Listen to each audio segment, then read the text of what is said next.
Hi everyone, we are Maria Camila Castro, Mariana Valencia, and Maria Jose Reinoso from World, your favorite podcast. Today's subject is long-lived people, their customs and some curiosities. Maybe you have heard of people who live more than 100 years. As an example, we'll tell you about Sarah Derenberg Hinaus, a woman who was born on September 24, 1808 in Pennsylvania, United States. Sarah lived through 7 United States wars and coincided with 23 United States presidents. At the time of the sinking of the RMS Titanic in 1912, Sarah was 31 years old.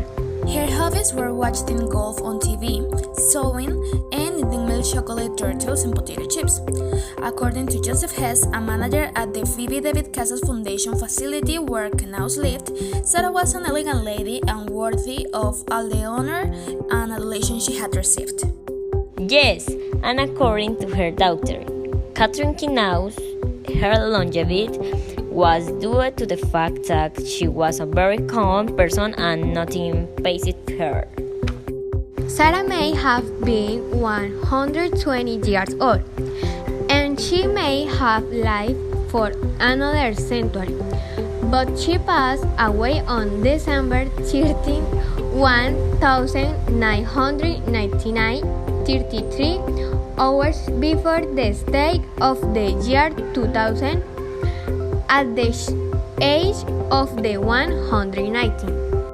It's curious because in her family there is a history of long-lived people. Her paternal grandmother lived to be 98 years old, and her cousin Minnie lived to be 105 years old.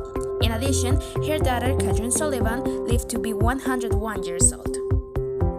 Whenever we talk about love-like people, we ask ourselves what things they did to live so long, what their lifestyle was like, what they did in their free time or things like that.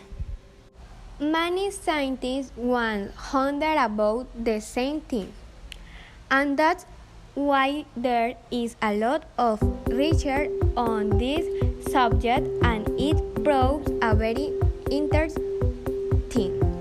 Gardening increases well-being and longevity. It's not uncommon if you think about it a bit. Exposure to sunlight and fresh air can not only benefit your physical health but also your mental health. It's well known that an outdoor lifestyle with moderate physical activity is linked to longevity, and gardening is an easy way to do both. In places like Okinawa in Japan, the barbarian region of Sardinia, and the Seventh-day Adventist Cliff in California, people garden well into old age. Now that you mentioned Sardinia and Japan, I remember Richard, the healthy country in the world. The first on the list is Spain. Yeah, that's true. In Spain you don't see much obesity, and their diets are products such as olive oil, nuts, and vegetables.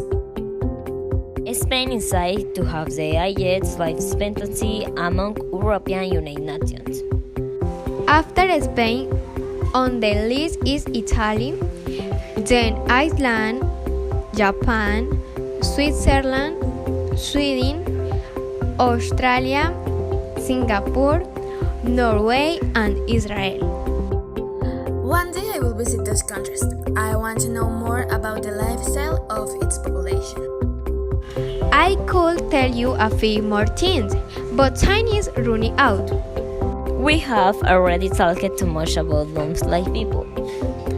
Now we would like you to tell us the comments if you know things that we don't mention. We will be reading them. See you in an incoming podcast.